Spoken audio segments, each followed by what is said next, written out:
In our next NotePak lesson called Calculating Equilibrium Constants, we'll be practicing the very skill of products over reactants to determine the KEQ, the equilibrium constant, to look for the magnitude of the number. Knowing the larger the number, the more the products are being favored. The smaller the number, less than 1, the reactants are being favored. And we introduce a concept known as an ICE chart, ICE, the initial, the change, and the equilibrium concentrations of our reactants and products, knowing that ultimately when we calculate an equilibrium expression, we must have the E, the equilibrium constant values. What did we start with? How much did the concentrations change by, and what did they end up with at equilibrium? We'll start with the very first problem, an example. Calculating a K when all equilibrium concentrations are known. So let me read the question with you.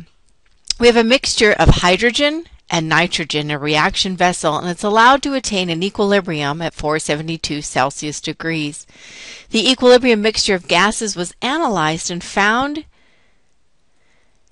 they had 7.38 atmosphere hydrogen, 2.48 atmosphere nitrogen, and 0.166 atmosphere ammonia.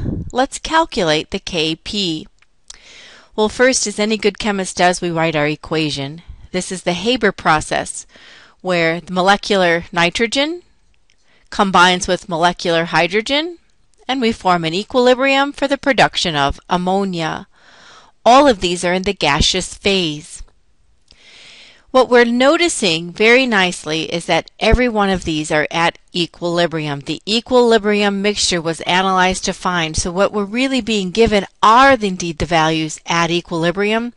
So remember, these are Kp's. So Kp would be the partial pressure of ammonia, NH3. You know what we didn't do? We didn't balance. Let me go back.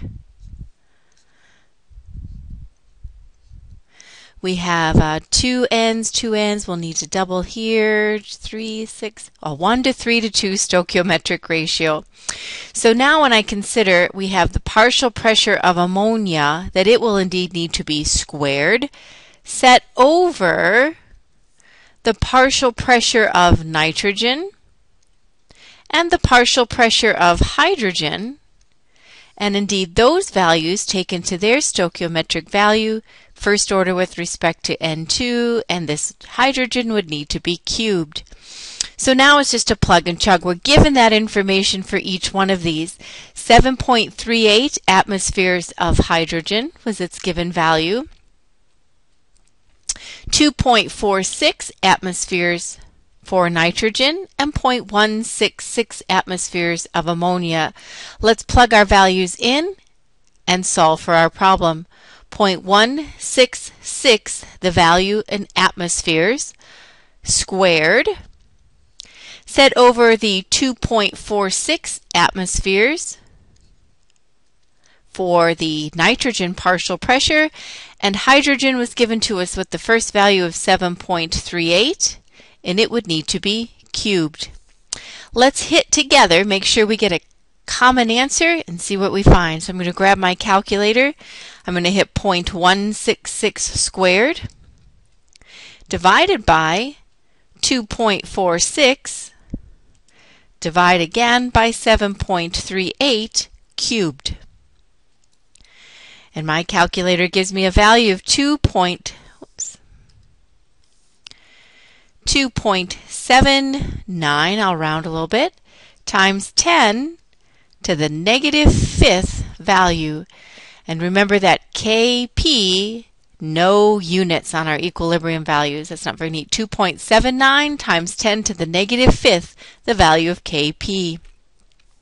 Now make a note here. Equilibrium constants were given. Equilibrium values given, so it's just really a plug and chug. So what makes the next problem a little bit different? Let's take a peek. Sometimes we're not given the actual equilibrium values. So oftentimes the equilibrium concentrations of all chemical species are not known, but we can deduce those given some vital information. The first is that stoichiometry helps us deduce the concentrations. Stoichiometry are the powers with which we'll end up raising our values. So stoichiometry helps us deduce the concentrations at equilibrium. We're going to tabulate, and keep in mind I'm kind of giving us a prelude into this lesson called an ice chart. We need the initial, the change, and the values at equilibrium. We'll tabulate all known initial and equilibrium concentrations of the species that appear in our equilibrium constant expression. Remember that pure solids and pure liquids would indeed fall out of the expression. No need to calculate them. And for those species for which both the initial and the equilibrium concentrations are known, we can calculating using stoichiometry the change in the concentration for any other reactant or product that's yet to be determined using our ice chart. So we'll start with what we know, filling in a table known as ICE.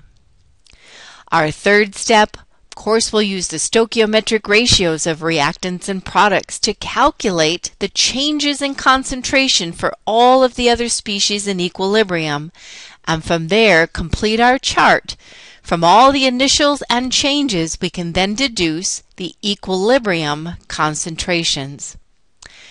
What I've just described to you in a four-step process is an ice chart. Filling in a grid for all reactants and products, what do we know in terms of the initial and equilibrium values, and deducing using stoichiometry any other missing tabulated area to find the row we need to calculate KEQ. Let's take a practice. Read this with me. We're on page 7 of your notes.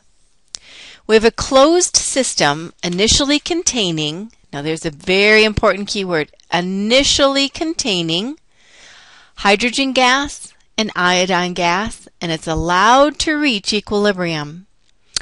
Analysis of that equilibrium mixture shows the concentration of the combination reaction is the provided value. Calculate Kc, these are molarity values. Begin with me by tabulating what we know. First, we're going to need a chemical equation, aren't we? So the chemical equation, let me bring that back.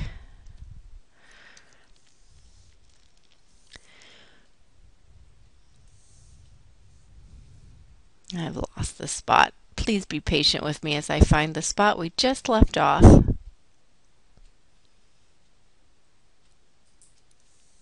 There, we got it.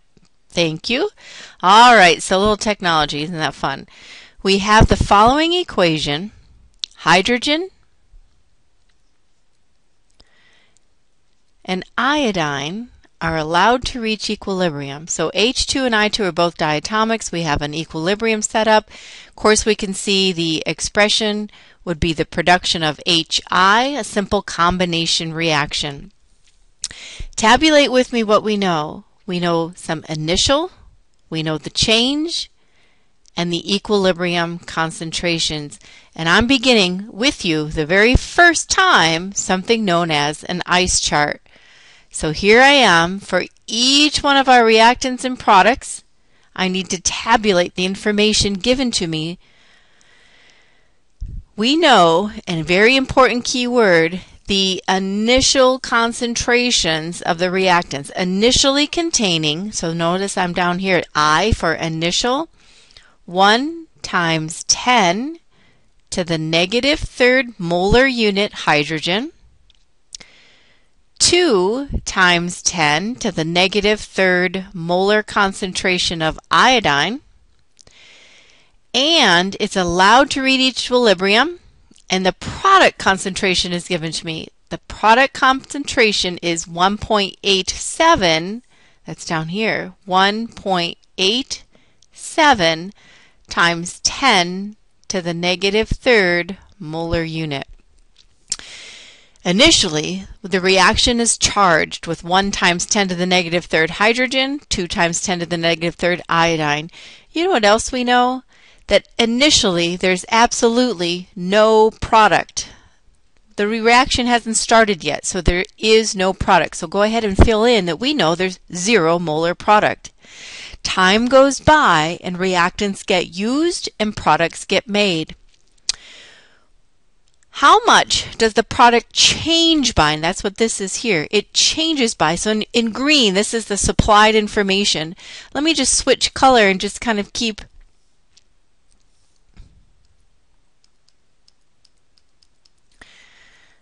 alrighty. I'm going to keep in red. I'm trying to get rid of that. Thank you. What we now have to tabulate. So of course products get made. If we started with 0 and at the equilibrium process we're now at 1.87, that product increased by a value of 1.87 times 10 to the negative third molar unit. So we had an increase of product. But you know what? Reactants get used. Their value decreases. And look at the stoichiometry. We have a 1 to 1 to 2 ratio. Stoichiometry, the little heart of our problem, is want over given.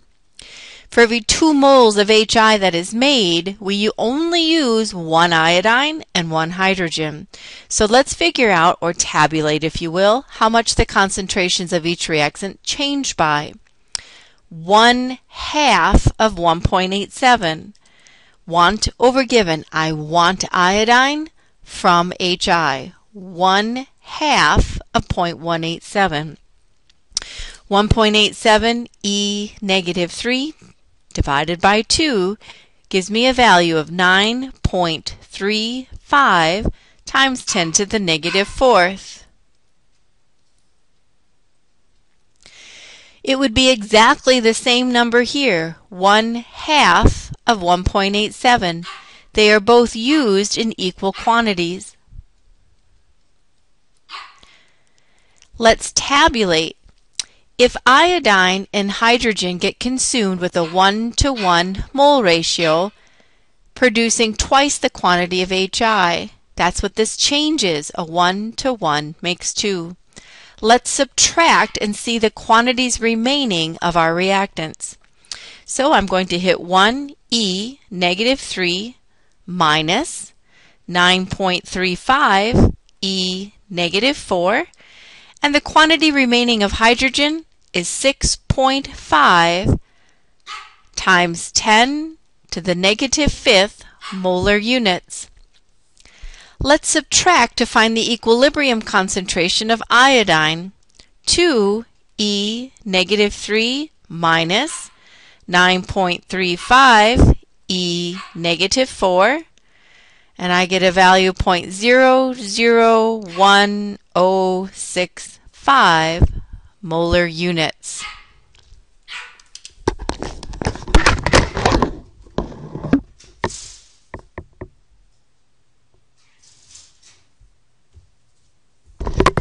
We now have the values we need in order to calculate our Kc. Ultimately, that's what we're trying to calculate. So Kc is an expression that would show the molar concentration of HI squared due to its coefficient of 2 times the molar concentration of the molecular hydrogen and the molecular iodine.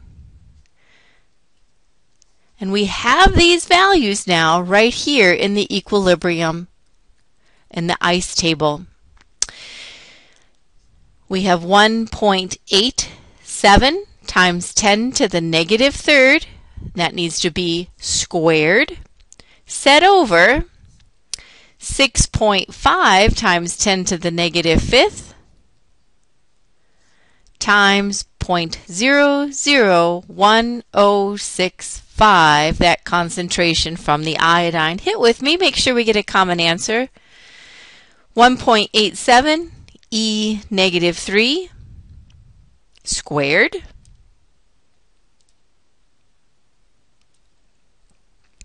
keep hitting with me. E negative 3 divided by 6.5 E negative 5, and divide again by 0.001065. And did you, like me, I hope, find an answer and I'll write that out in green, 50.51. And so our Kc value that we calculated very first time we've used an ice chart, 50.5, very much favoring the product side of our equation. Let's recap. In this particular problem, we introduced the first time an ice chart. We were given information about the initial concentrations of the reactant, and we were given information about the equilibrium concentration of the product. From there, we used stoichiometry to calculate the change in the concentrations of all reactants and products, and therefore able to tabulate the remaining equilibrium concentrations and use those to calculate our Kc.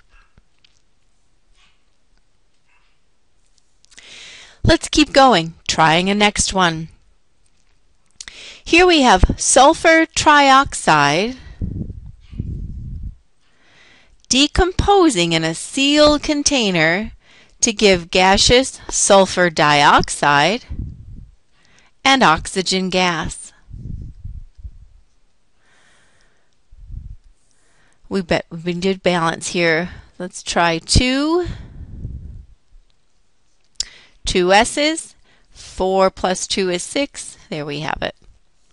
So there's our equation from that very first sentence. Alrighty. It says initially the vessel is charged at 1,000 Kelvin units with SO3 at a partial pressure of 0.5 atmospheres. My initial pressure of SO3 is 0.5. The equilibrium of SO3 partial pressure is 0.2 atmospheres. Calculate the Kp at 1,000 Kelvin units. So here's the information we were given, and I'm just getting the start of my ice chart. Here we're given the initial pressure of SO3 and the equilibrium pressure of SO3. We can clearly see that it has decreased by a value of 0.3 atmospheres. We also know that there are no products in the initial equation, so we know that the value of their pressure is at 0 atmospheres. If SO3 decreases, it's a reactant, so it's consumed. The ratio here, 2 to 2, is the same number, isn't it? So this is going to increase with the same partial pressure of 0.3. Adding that, we get an equilibrium value of 0.3. But here we have 1/2 of 0.3, which is 0.15. Notice that's 1/2 of 0.3. And so here we have a value of 0.15 at equilibrium. 0.15, the partial pressure in atmospheres of oxygen. 0.3, the partial pressure of SO2 in atmospheres. And 0.2, the partial pressure of our original reactant at equilibrium, are the values we need to calculate the Kp. The Kp is an expression, products over reactants. Our products, SO2, its partial pressure would need to be squared, times the partial pressure of oxygen to the first power, set over the partial pressure of sulfur trioxide, all squared as well. And let's just plug those numbers in and see what we find for our answer. SO2 is 0.3 squared. Oxygen is 0.15 set over 0.2, which needs to also be squared. Now please hit with me to be sure we have a common answer. 0.3 squared times 0.15 equal, divided by 0.2 squared, and I'm finding a value of 0.3375. No units for Kp. That is a number smaller than 1, so we know that the reactant is being favored in the equilibrium.